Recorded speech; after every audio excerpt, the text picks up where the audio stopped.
Hello, user testing community. It is Mike McDowell once again from the solutions consulting team here at User Testing, back with another tip of the week.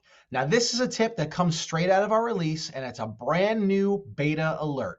Something that's gone into beta in the platform. Want to give you a look at today and get you using it and getting your feedback. So, when we go into the test platform, we see here we're on our test view. This is a demo account, of course. You're seeing your normal tests, your drafts, and your highlight reels. But what if you can combine all of those into one view?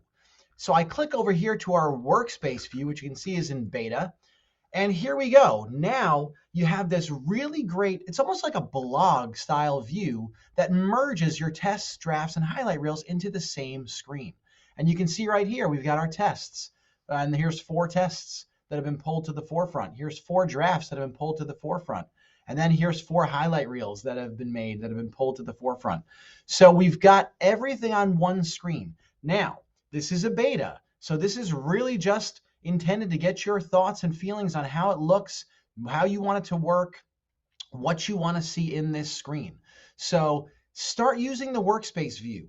Tell us what you want to see, and we will try to make that happen for you. So it's really cool, really great way to stay on top of not just your tests, which is where we always are right here, but it allows you to see everything all at once in a separate view.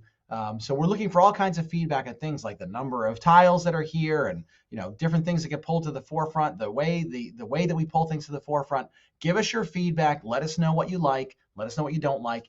Can't wait to hear from you. Try the Workspace view. That's going to be it for now. This was a quick one, but Workspace view is quick. It's all in one screen. There's not that much to tell other than to ask for your feedback. So that's going to be it for now, but don't worry. I'll be back again in 7 days with a really, really good user testing tip of the week.